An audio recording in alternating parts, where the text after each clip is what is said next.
It is a matter of great pleasure to extend a warm welcome to all to another edition of the ICS's Wednesday seminar titled North Korea's Nuclear Deadlock and Nuclear Proliferation Implications to Northeast Asia.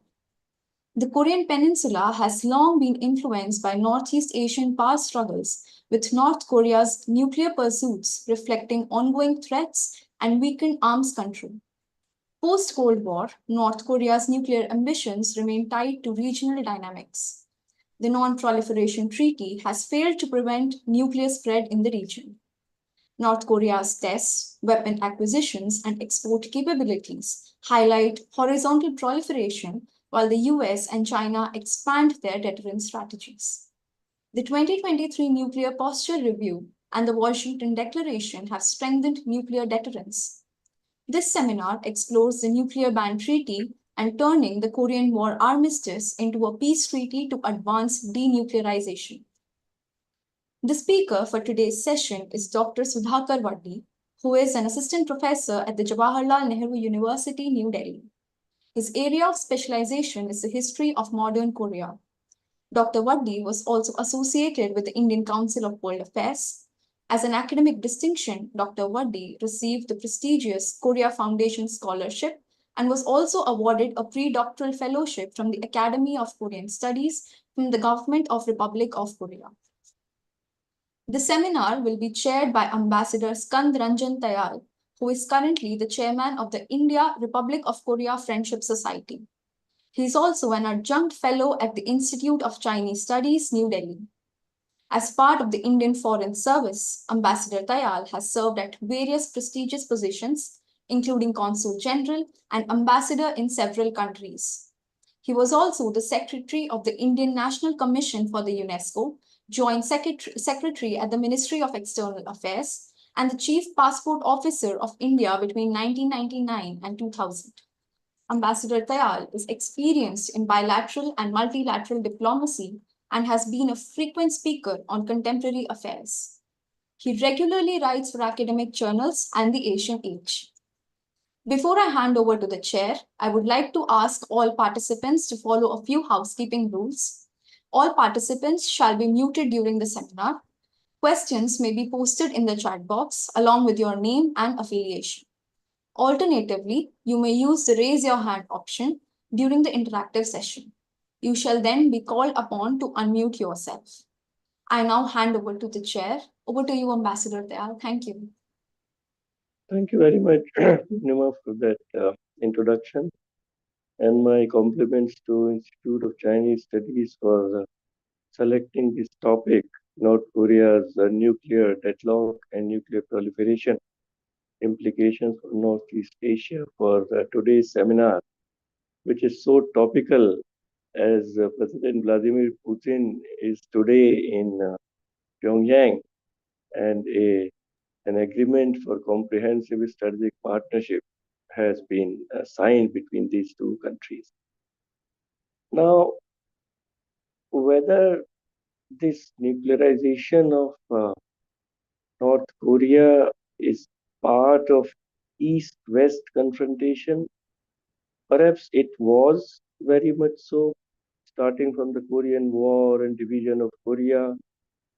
But at some point after the end of the Cold War, 1990s, early 2000, this became a North Korea's own quest for nuclear weapons, and it has its own trajectory, its own direction, and other countries, six-party talks, etc., happened, and not much, but without a permanent outcome. There was some outcome, but not permanent.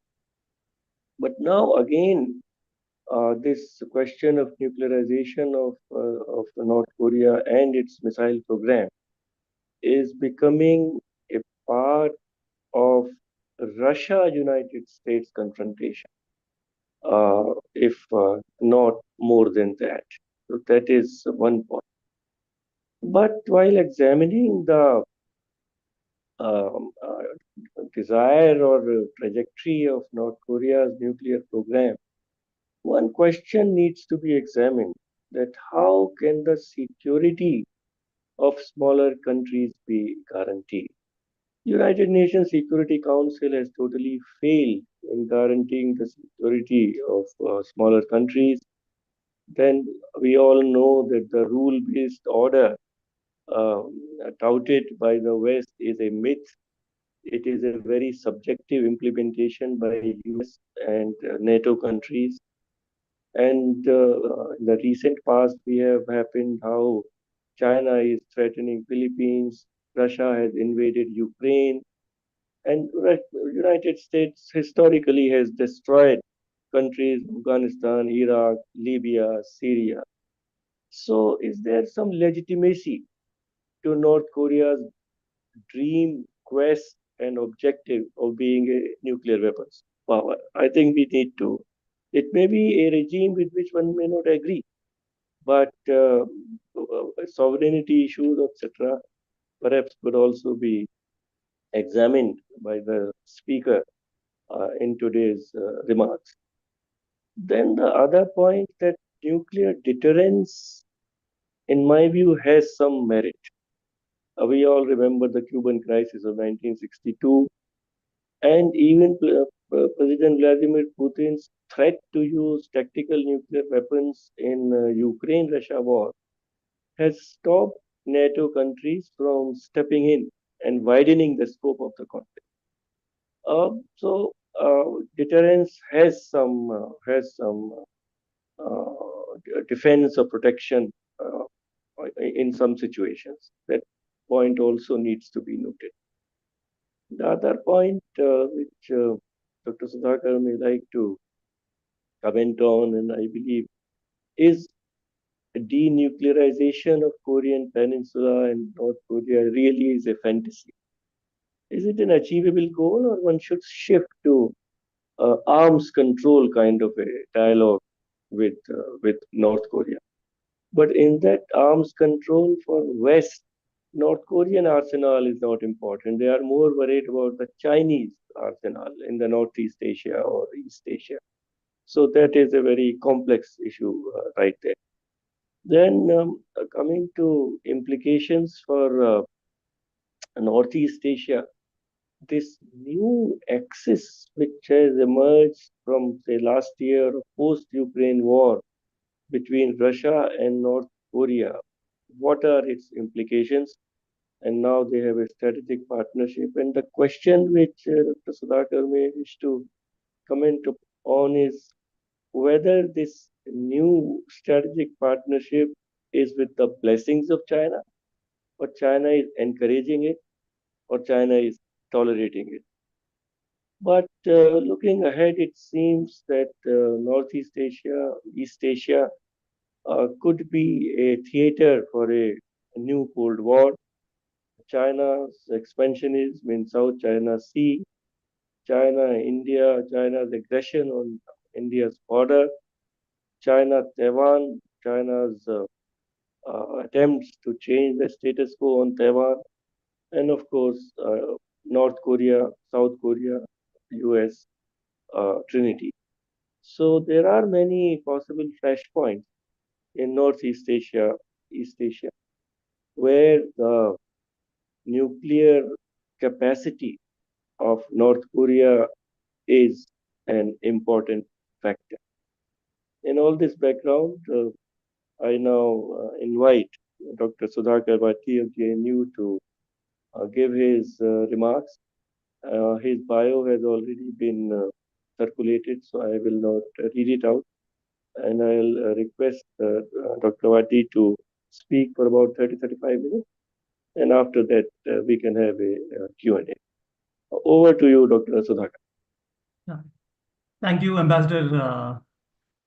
That was a very important and insightful introduction about the changing dynamics in the Northeast Asia. And ladies and gentlemen, and it is my absolute privilege and honor to be invited as a speaker for this Wednesday seminar organized by the Institute of Chinese Studies, New Delhi. Personally, I must thankful to Alka ma'am for inviting me to deliver this timely talk on North Korea's nuclear issue, where the Russian president right now is in Pyongyang, and he is, as ambassador was telling that both North Korea and Russia, they have signed the strategic partnership. So the title of my today's talk is North Korea's nuclear deadlock and North Korea's nuclear proliferation implications to Northeast Asia. So I asked the Megha to share my PPT with the audience.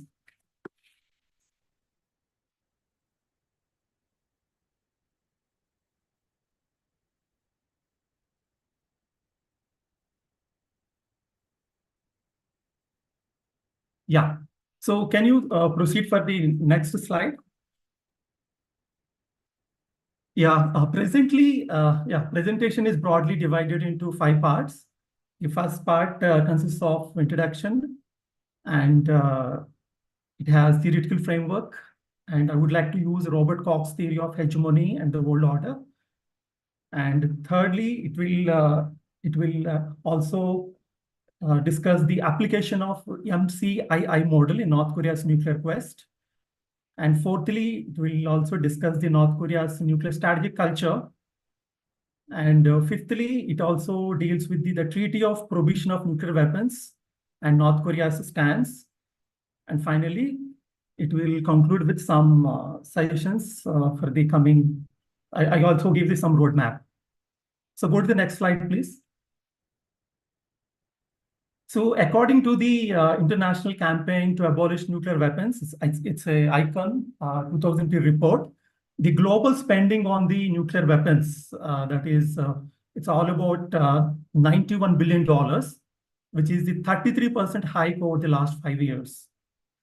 And at the same time, the emergence of nationalist populist leaders in the nuclear weapon states, which pose a severe threat to the global institutions. You can see in 2018, the United States under Donald Trump administration, USA pulled out from the Iran's nuclear deal. At the same time, Russia under Putin, they have actually annexed the Crimea in 2014, and the recent invasion of Ukraine in 2022. So all these incidents reflect there is a growing trends of ultra right-wing politics at the global level. So the problem is here, the foreign and defense policies of these nationalist populist leaders could destabilize the international institutions, and also they can also support the existing hegemonic nuclear order further. Next slide, please. So look at the Northeast Asia. Northeast Asia being recognized as the only region where nuclear warhead stockpiles are continuously growing.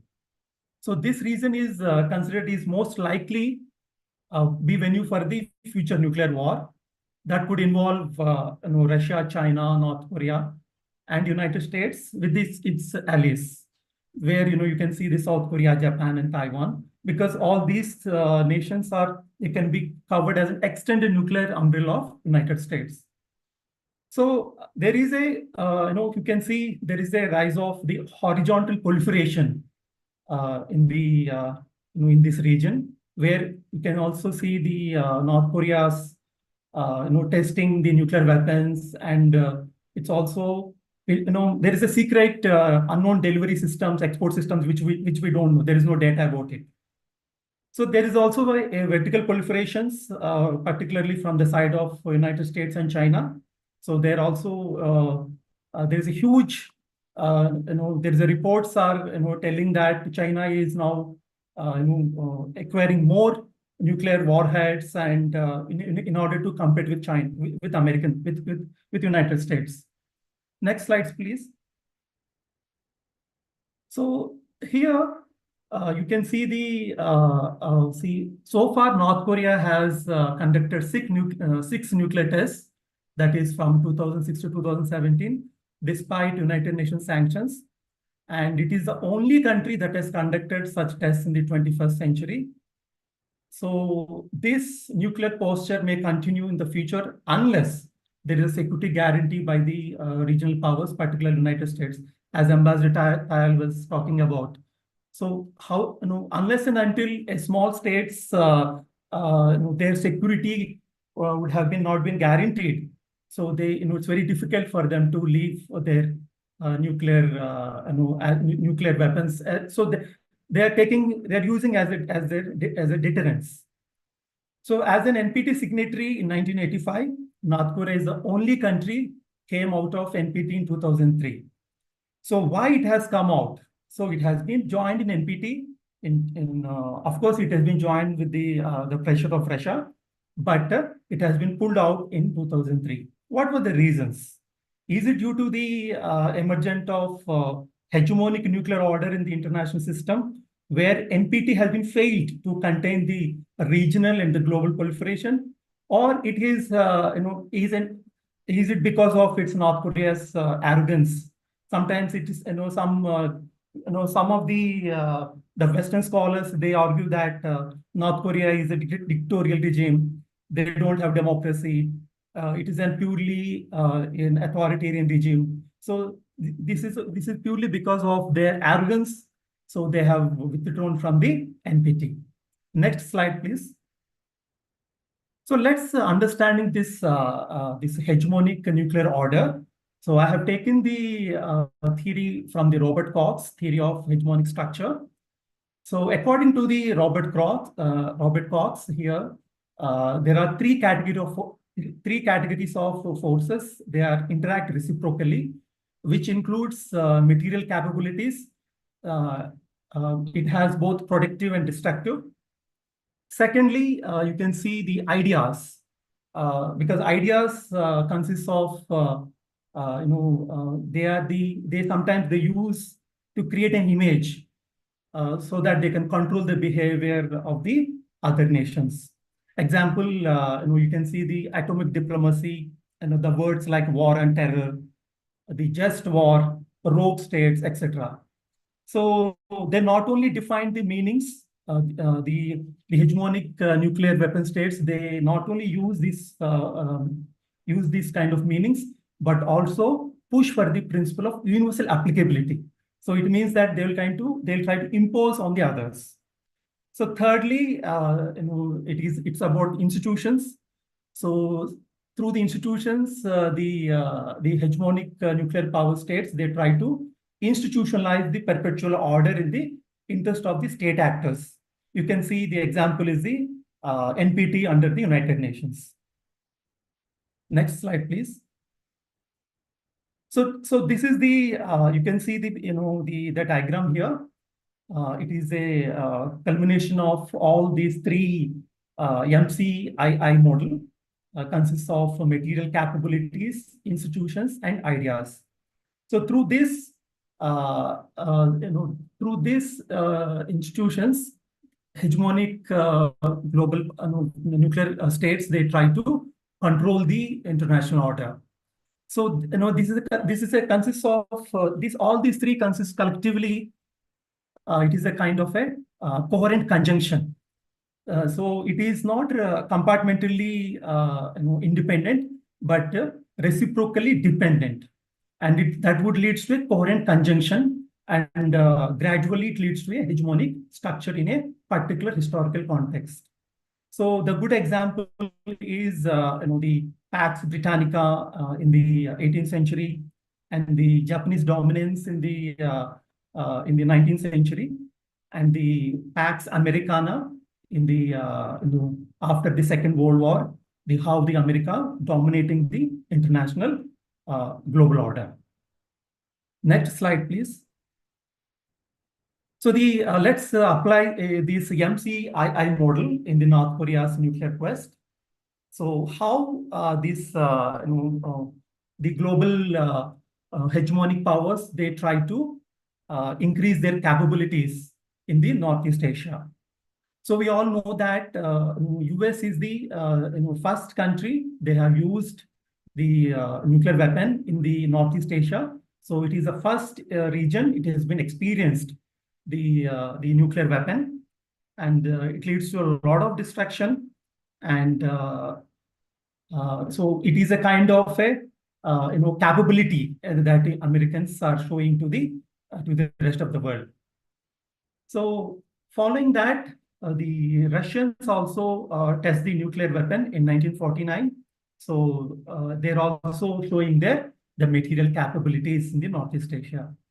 So at the same time, the United States nuclear installations in South Korea in 1950, they have installed hundreds of nuclear warheads in the southern part of Korean Peninsula by violating Article 2 and Section 13D of the Armistice Agreement, which has been signed between North Korea, China, and the Americans.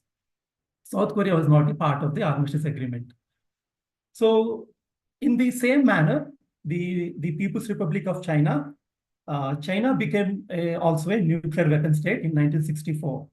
So you can see all the major powers are now they're becoming a nuclear, in this Northeast Asian region. So by testing the nuclear weapons, you can see it is like increasing their material capabilities. Next slide, please. So let's see the second important feature in this Cox theory, that is called ideas. So I'm using the atomic diplomacy as an tool, how the hegemonic nuclear powers, they try to threaten the small states or the non-nuclear weapon states. So you can see here, so nuclear weapon states use atomic diplomacy as a tool to achieve its diplomatic and foreign policy goals. Example, you can see here the hegemonic nuclear power.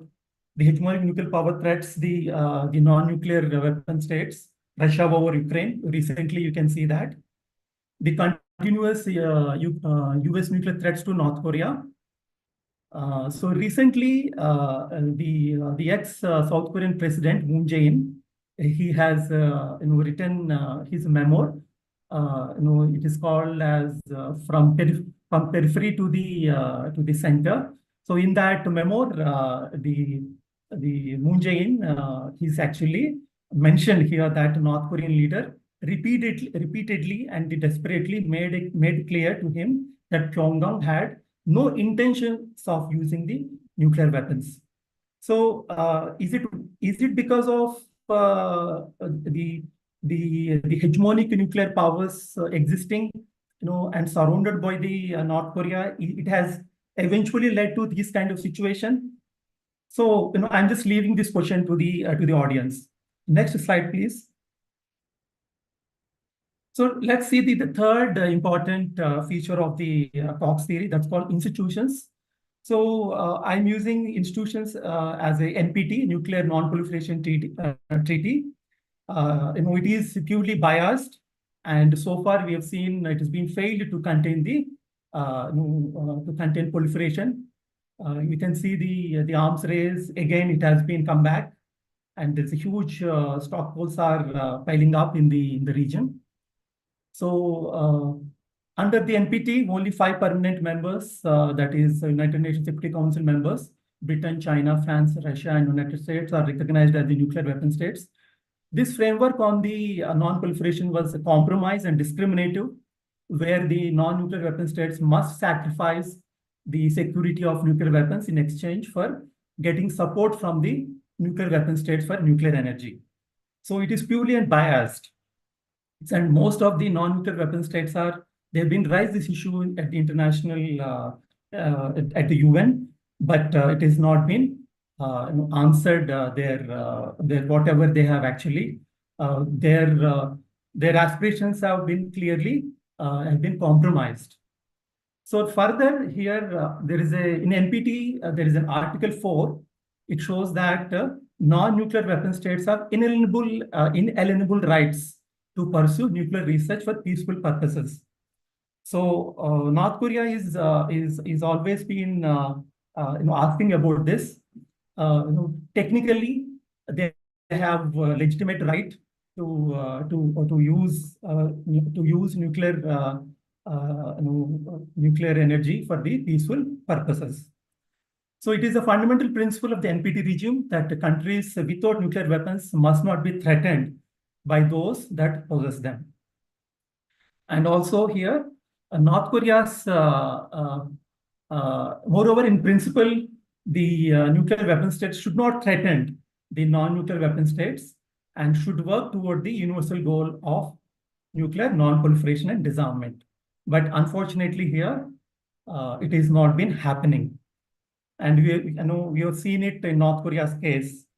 So far it has been doing nuclear tests, but it has been facing so many sanctions, but at the same time, their aspirations have not been totally addressed.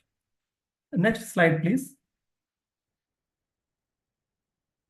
So before going to see the North Korea's nuclear, their quest, so let's try to understand North Korea's nuclear strategic culture. So it's, their culture, it had a long, profound impact on the resistance movement against Japanese colonization, and also strong desire for autonomy and self-determination. And they always try to be an independent. It doesn't want to dependent on, on anybody.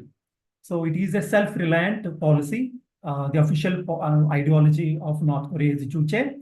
It is an expression of nationalistic emotions of autonomy, self-reliance, and self-defense. And as we all know that the Korean War did not end with the peace treaty, but an armistice agreement in 1953. So far, North Korea has been many times asked at the United Nations floor that please convert this this armistice agreement into the peace agreement, because technically both Koreas are technically there at the war right now. So the war is not ended technically. So before whenever you going to analyze North Korea's nuclear issue or nuclear concerns, so one should look at this historical context, because technically both Koreas are at the war, and it has been surrounded by all the major the hegemonic nuclear powers. So North Korea became a kind of very insecure, among all these, the surrounded nations. Next slide, please.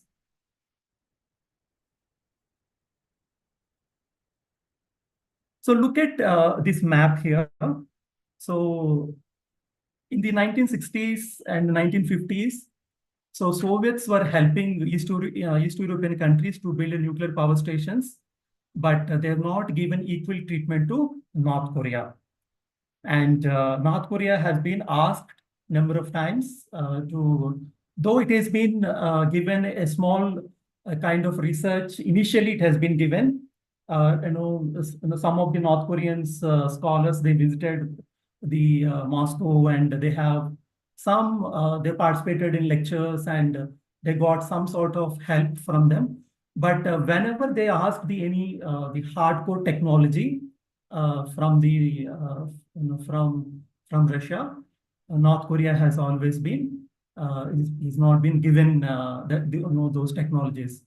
At the same time, here you can see the United States took total control of South Korea by installing the hundreds of nuclear warheads and technological transfers, and turned South Korea into a nuclear hub. So at the 30th parallel, the other side of from the North Korea, the other side means South Korea, the southern side of peninsula, there are so many hundreds of nuclear warheads has been installed by the Americans. So by late 1970s, the North Korea fell.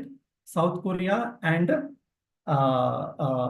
four significant powers, that is China, Soviet Union, Japan, and United States, and circling with developed their nuclear weapons, or the United States deploying nuclear weapons on its allies' territories.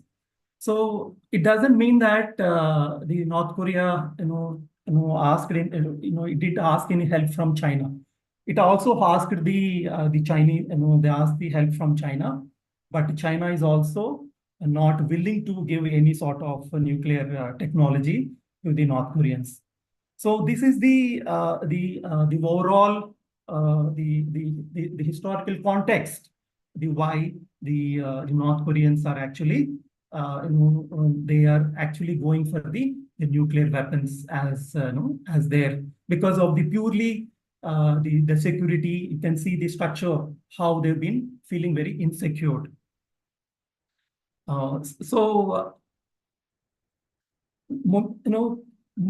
Many of them, as they say that North Korea is taking the help of the Pakistan. To some extent, it is true. There is there is a research. There was data is available. There is a nuclear exchange. Things have happened between Pyongyang and Islamabad. So it is primarily because of this, because none of the major nuclear hegemonic states, they are not willing to give to their to the nuclear energy or nuclear technology to North Korea. So try to understand here, the North Korea's nuclear ambition has been rooted in the gross insecurities of this historical subjugation and hegemonic dominance of the great powers in the region. So next slide, please. So let's see the beginning of the North Korea's nuclear crisis. So in 1985, North Korea has joined the NPT under the Soviet pressure, because the Moscow actually has said that if you join in NPT, we'll be able to give the nuclear some nuclear reactors for in order to utilize it for your energy requirements. So based on that guarantee, the Pyongyang joined the NPT regime in 1985. However, the first North Korea's nuclear crisis began when Pyongyang refused to comply with the IAEA's demand for the special inspections on the indigenous nuclear reactor, that is the 50 megawatt nuclear reactor in Yangon in 1993. So according to North Korea, so it says that these kind of the special inspections clause is not been mentioned in the compliance agreement which have been signed between International Atomic Energy Agency IAEA and the North Koreans. So North Korea stated that this clause is not mentioned, but without mentioning on this clause, you are actually you are putting you are demanding the special inspections on the which is purely indigenous nuclear reactor which we have been developed it. So IAEA is also recommended United Nations Security Council for appropriate action against North Korea for this the indigenous nuclear reactor which has been developed by the North Koreans. So North Korea stated that IAEA became it is purely a biased organization under the hands of the United States. As I already said, that the word special inspections were never used in the agreement and directly violated the responsibility under the safeguard agreement. And it is also questioned the credibility of the IAEA for not demanding the US military installations in South Korea, as Americans are actually installing so many hundreds of nuclear warheads. So IAEA is not, they are overlooking all these kind of things, but they are targeting the North Korea only. So as I already said, the Pyongyang is cited Article 4 of the NPT, that all non-nuclear weapon states have inalienable right to pursue nuclear research for the peaceful purposes. It is a legitimate right for all the NPT members who are non-nuclear weapon states who are signed the NPT. They have the legitimate right to pursue nuclear research for the peaceful purposes. So early 1990s, so since North Korea felt threatened that IAEA became very much biased, and it has become a tool under the United States. So they want to withdraw from the NPT as it is identified the prejudice in the NPT regime. Next slide, please. So in order to control the in order to to stop this North Korea's insecurity, and they felt that they want to withdraw from the NPT, which has been signed in 1985. So the U.S. then President Bill Clinton initiated the agreed framework to address North Korea's security concerns. Under this, Pyongyang agreed to halt its nuclear program in exchange for 2 light water reactors through the KEDO, the Korean Energy Development Organization project. And it has also been agreed that the United States would like to give the 5 lakh tons of heavy oil to the North Korea in order to fulfill its energy requirements. So this agreed framework has been signed in 1994, but we all know that the nothing has been achieved substantially. The KEDO project has been withdrawn, and subsequently the predecessor of the Bill Clinton, the George W. Bush, he has took over. He became the president of America, and he has actually he reverted the entire agreed framework, particularly the KEDO project, by the policy of ABC. It is called the anything but Clinton. It is a kind of it totally U-turn whatever the policies that his predecessor has been initiated. It is being totally scrapped, and it is a new thing that he would like to pursue with the North Koreans. So it is a kind of it's a major setback for the agreed framework, since there is a change in the president in the America in the United States. See, the United States at the same time, the United States military presence, the troops, as we all know that right now we have 28,500 troops are located in the southern part of the Korean Peninsula. So there is earlier it was 35,000.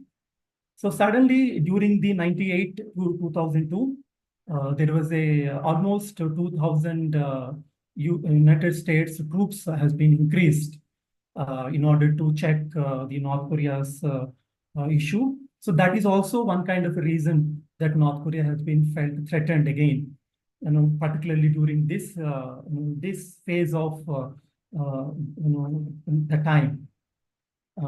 Subsequently, the George W. Bush suspended the KEDO project and included North Korea in the axis of evil in 2002, which ultimately prompted the North Koreans to exit the NPT in 2003. So you can see there is a historical context why North Korea has been withdrawn from the NPT. And I would like to tell during this phase, particularly from 1998 to 2002, there is so much of exchange, and there is open the nuclear threats from America to North Korea, and which is also violating the NPT clause, which one cannot give any threats, any nuclear threats to the particularly from the nuclear weapon states to the non-nuclear weapon states. So North Korea is, they always been citing that you've been violating the NPT, and it is like you are threatening us from all the time with the nuclear, as I told you, atomic diplomacy. This is the word that they use all the time to threaten the non-nuclear weapon states in order to achieve their diplomatic and the political aspirations. Next slide, please. So there is a treaty which has been which is actually signed. It has been came into the picture in the 2017. That is a treaty of prohibition on the treaty on the prohibition of the nuclear weapons. That is called TPNW. It is the milestone in the history of the disarmament. So this treaty is a result of the existing inequalities in the NPT regime. In 2017, it has been adopted by the 122 states, and the the very important, the clause of this treaty is it is a legally binding. So it is not it is not kind of NPT where whenever you can give a threats to the non-nuclear weapon states, but you cannot do that, because it is now legally binding it. So interestingly, of course, not surprising that none of the 5 nuclear weapon states signed this treaty, and they say that it is purely biased, and I don't think so, but 122 states have been signed this treaty, and it has been came to the enforcement on 2021. So none of the hegemonic nuclear power states have been signed this treaty, and interestingly, the only nuclear country which has been continuously experiencing nuclear threats from the United States under the existing NPT regime, North Korea voted in the first committee of the United Nations General Assembly on the draft resolution of the TPNW in October 2016. So, which is a very, very fundamental that there is no media coverage on this particular aspect. So North Korea signed it. North Korea voted particularly on this particular first committee of the General Assembly draft resolution of this treaty. So these kind of this action of the North Korea support for the total elimination of nuclear weapons. So Pyongyang is looking for a legal and the instrumental support that can contain the nuclear threats on the Korean Peninsula, particularly from the United States. Next slide, please. So according to the Article 6 of the NPT, there is a mandate that the nuclear weapon state should pursue a sincere negotiations towards to stop any sort of nuclear arms race in order to achieve the nuclear disarmament. But these kind of clauses also not been fulfilled so far. Perhaps they might have been doing these kind of negotiations very symbolically. We have seen in the 6-party talks. There is so much of talks have happened, but nothing substantially achieved it. So these kind, so far they have not achieved any sort of conclusions in order to achieve the disarmament, any sort of these kind of clauses not able to stop the arms race in the Northeast Asian region.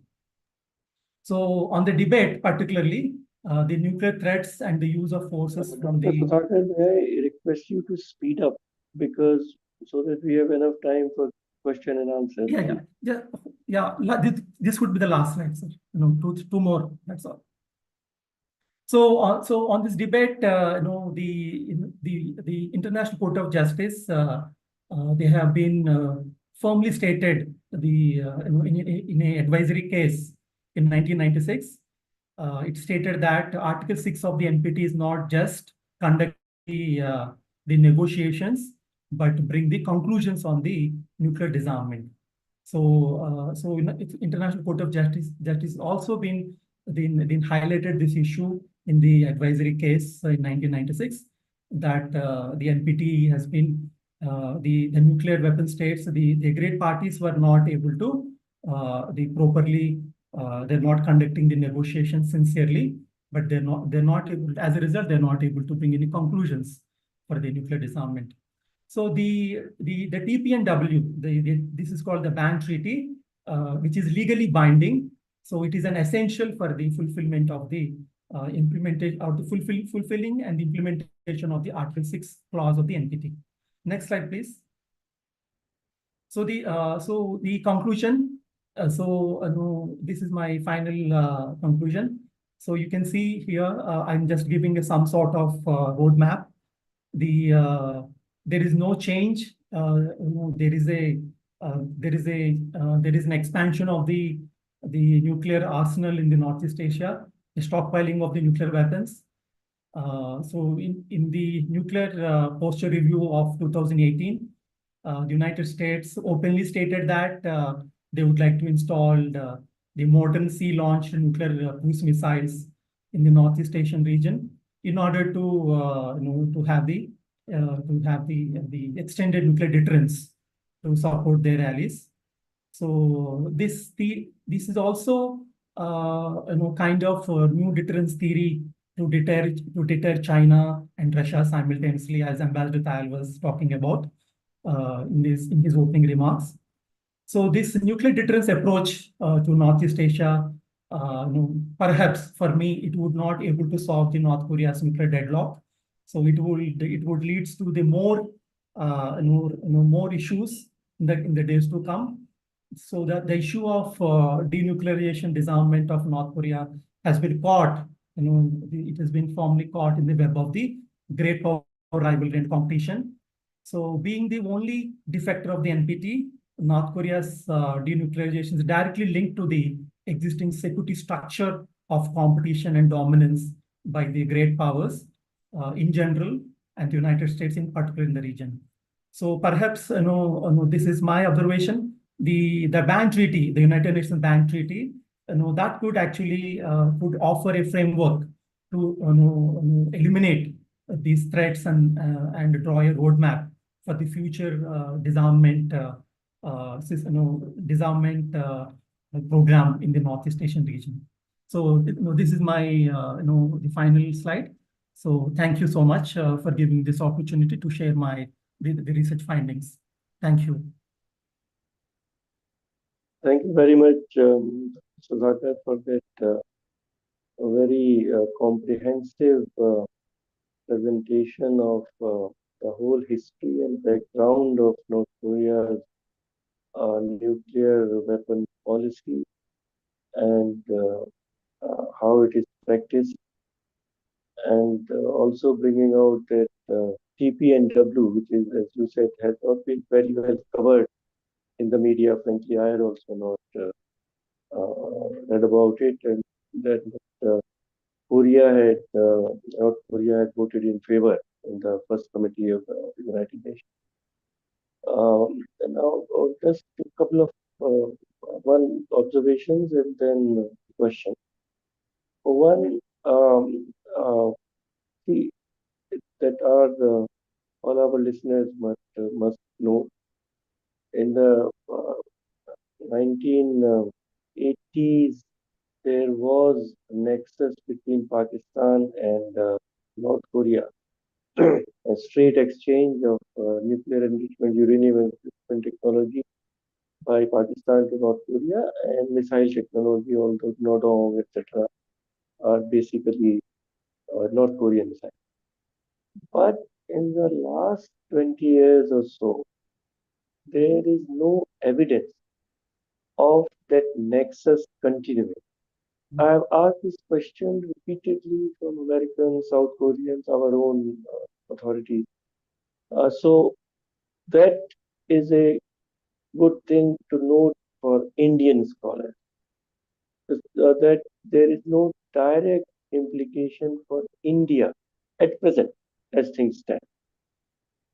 Second, Professor Thakur, you mentioned TPNW and other attempts, but what is the real sanctity of a security guarantee if United States can enter into JCPOA, and if further the next president can walk out of JCPOA?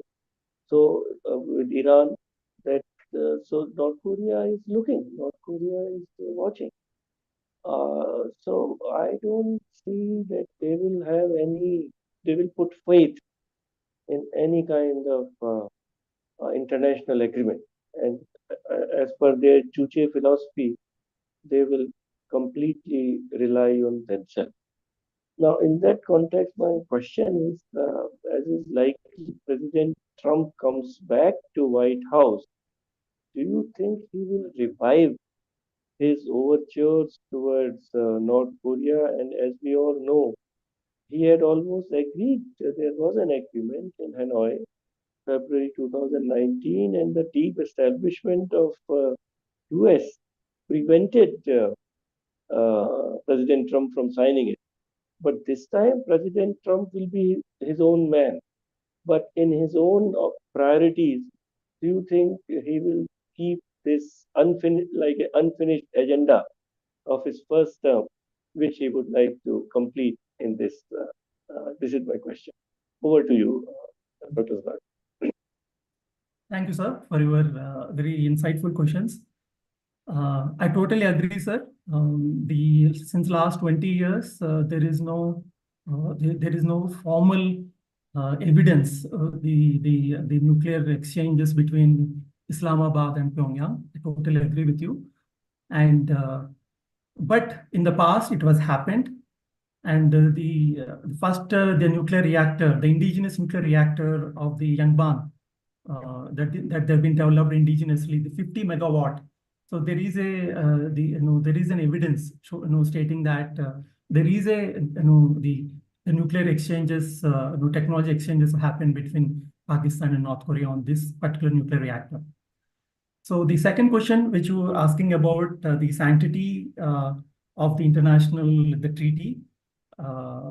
Yes, I do believe that the national interest is the prime motive of any nation.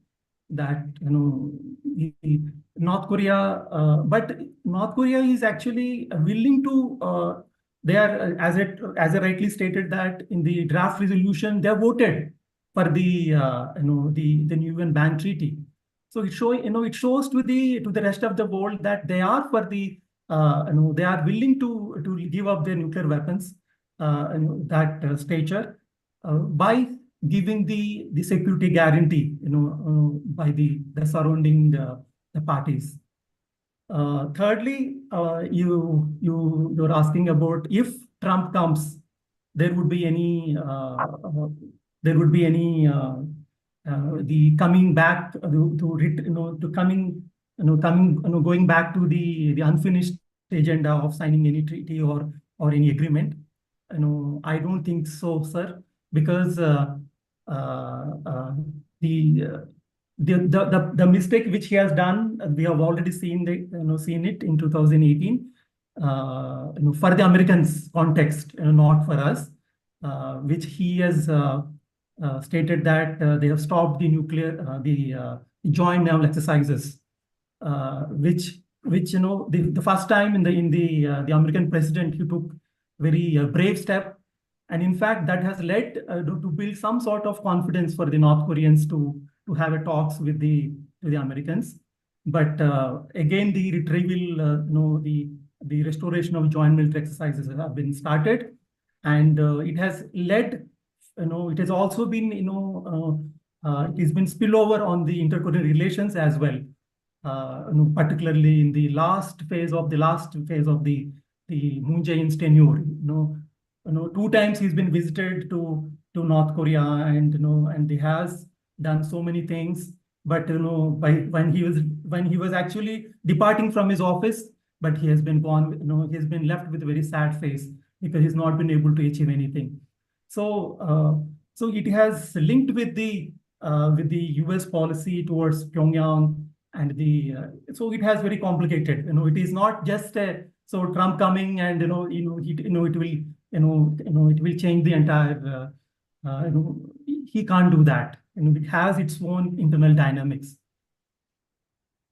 Okay, Purnima, please take over and conduct the Q&A from chat box. Yes, Ambassador. So we have 3 questions in the chat box from Mr. Rajkumar. All 3 questions are from him. The first question asks, how do you analyze ROK's 2 SLBM submarine launched ballistic missile tests against North Korea and its effect in Indo-Pacific in medium to long term? That's the first question. Shall I? So do you want me to repeat the question? No, shall I answer to that? Yes. Yeah, it is true that Americans are actually installing the very sophisticated nuclear submarine cruise missiles in the southern part of Korea. For my understanding, it is actually it is actually leading to a serious arms race situation in the Northeast Asian region. But of course, it is the Asia Pacific, Indo-Pacific, of course. So China is very much cautious about the changing dynamics in the Indo-Pacific. So we there is a high chances of there is a kind of arms race with these kind of activities. The China is very much concerned about it. Yeah. Professor, the second question is, Yeah. how do you analyze USA's thinking to put her nuclear weapons in South Korea, Japan, maybe Philippines, against the strategic equilibrium between North Korea, China, and subsequently in Indo-Pacific? This is the second question. It is more or less related to the first question only. Yes, yes. Yeah. So it is, it would obviously leads to the arms race in the region. Yeah. The last question. Will NPT 2.0 get envisaged in future, and can India and other nuclear countries seek a part of it in medium to long term? Yeah, this is an interesting question, but I don't think so, because on the normative side, we are telling about we are talking as an academia, we're talking about the disarmament, nuclear non-proliferation and disarmament, and but in the pragmatically, if you look at the states, they are not willing to give it up, and the arms race has been increasing day by day in the region, and the NPT 2.0. Personally, if you ask me, that would be very. It is hypothetical and very normative way once you look at it. But as Ambassador Tayal was talking about, pragmatically, it won't happen. Just want to give you here one more thing. In order to dilute the ban treaty, the Americans they have come up with the scent. How many perhaps you might have been known about the scent. They have been initiated in 2018. So look at the nature of the global hegemonic powers here. So SEND means creating an environment for the nuclear disarmament, which has been initiated by the Americans in 2018. And all the major nuclear weapon states are all part of in it, and except North Korea. When they called for the meeting in order to how to proceed it in the future actions, North Korea is they didn't participate in this kind of initiations, which is actually diluting the NPT 2.0. So North Korea knows this. Unless and until the hegemonic nuclear powers are not willing to give it up, their stance on the dominance on the nuclear hegemonic order, it's very difficult to achieve any sort of nuclear disarmament in the Northeast Asian region. Yeah. I have one observation and a question. See, 2018-19, when President Trump had these overtures towards North Korea, the President Moon Jae-in was a liberal, was left of the center. So their views were aligned. But at present, President Yoon of South Korea is extreme rightist. Of course, he doesn't have much public support at the recent National Assembly elections revealed. But he has, President Yoon in South Korea adopted a very strong pro-Russian stance, pro-US stance in the Ukraine-Russia war. President Yoon attended two NATO summits, which they had never done, in Madrid and in Vilnius. And now, in that context, Russia and North Korea could perhaps have a no limits partnership. And how does China look at it? Is China blessing that partnership, or is it very, or is it just tolerating? What is your view of China's perception? Because in my thinking, Russia North Korea partnership will become very intense in many ways going forward.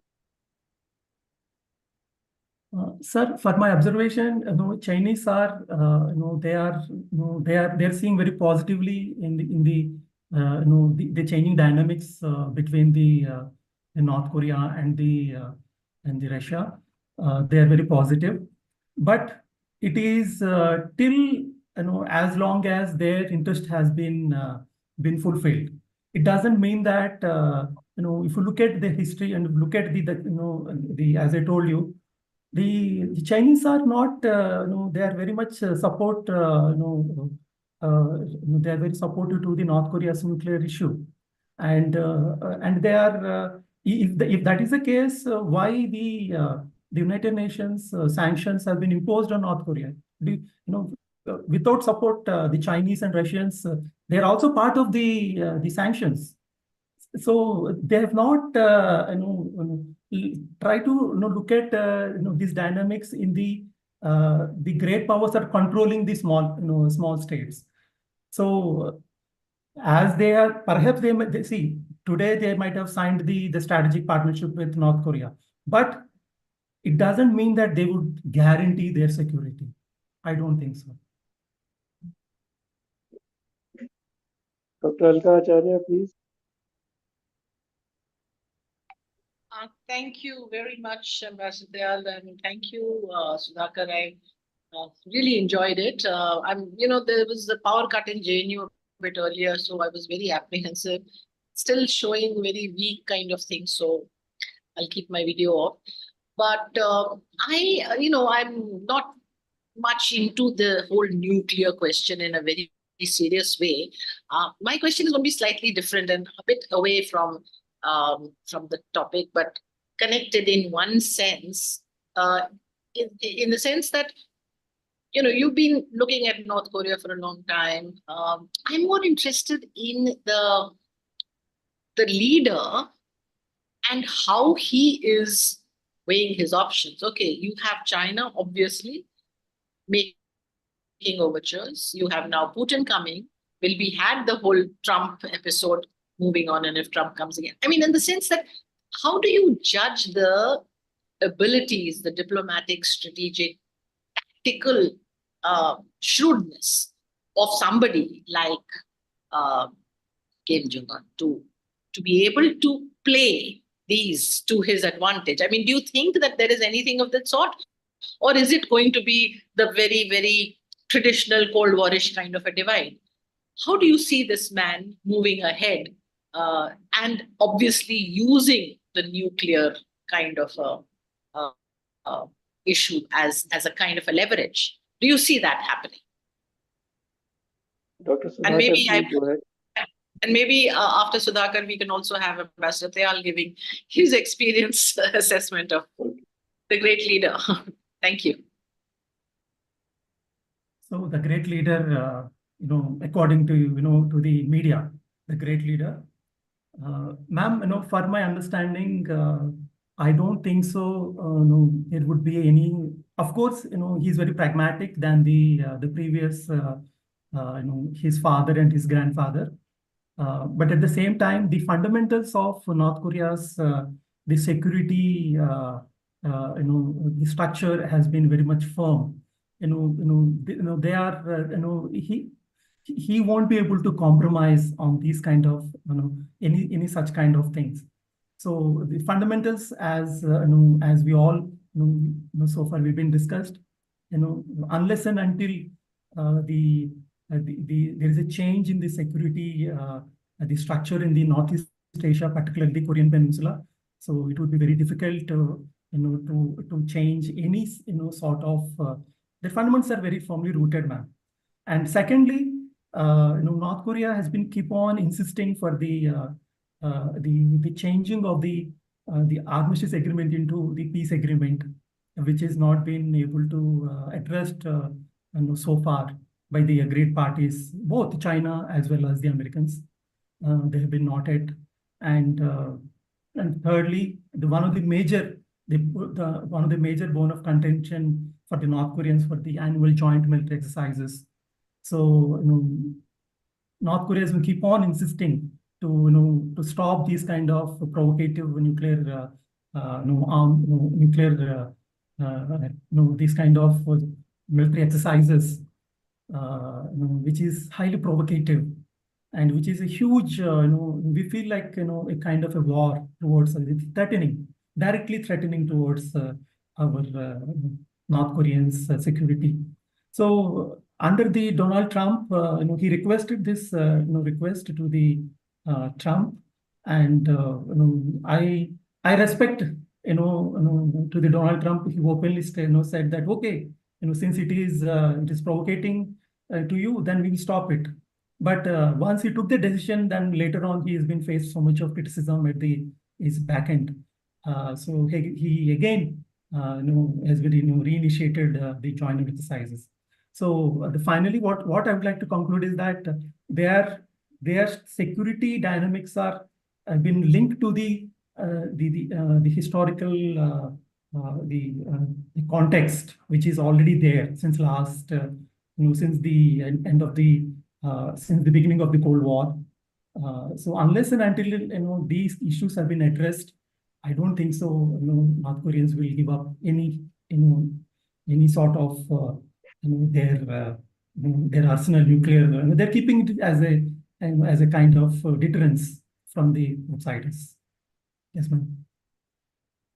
I would say, Professor Acharya, that after taking complete control of North Korea in, let us say, 2012, Kim Jong-un has matured into a very shrewd politician, ruthless, and also a master strategist, and very confident. The way he negotiated with President Trump, it was all in public domain, live television. He was not being spoon-fed, and he almost came to some kind of an agreement with President Trump, which was not to the liking of the US establishment. So he has capabilities as a leader, as a strategic thinker, and of course, regime survival, etc., is his priority, which is every leader's priority, really, come to think of. But what are now his priorities? Now he has a nuclear deterrence, so he can be sure, confident of his regime survival. Then he also wants economic improvement for his people. And last year's statements and New Year's statements, and there have been several statements where he is trying to focus on economic revival. Now, China cannot help there because China, if it tries to help North Korea, then they will be inviting sanctions from West and Europe, etc., which they cannot handle. Already they are under pressure because of overproduction and all of that. But Russia is under sanctions already. So Russia, and it is a bigger industrial power, bigger economic power, it has energy, it has technology, maybe less than Europe, but it has.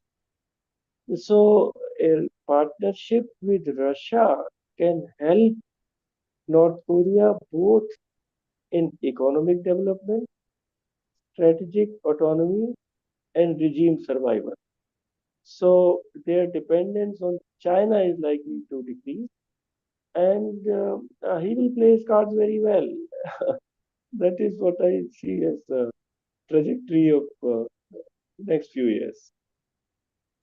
Thank you. Indeed, that was precisely what I was trying to get an elucidation on, that he is managing to really play the game very shrewdly. And as you said, if he is reasonably confident about regime survival, that gives him that extra edge to be able to maneuver, despite what Sudhakar said earlier about the security dynamic really being the most critical. And I agree completely that you're being threatened all the time, and there are all these maneuvers all around. So yes, that would be, but it's an interesting study. I mean, I find this this leader very, very complex, and so thank you very much for those answers. Purnima, if there is no other question, then we can conclude. Yes, Ambassador, there are no more questions in the chat. All right. So thank you very much, Dr. Sulakawadi, for this very comprehensive presentation, and it added to, I think, I'm sure, all the participants' knowledge about this issue, which is a live issue, which is not going to go away. And the salience of North Korea perhaps will increase after this comprehensive strategic partnership with Russia. So thank you very much, and please join me in clapping for our speaker today, Dr. Sunil. But I think all of us are on the mute.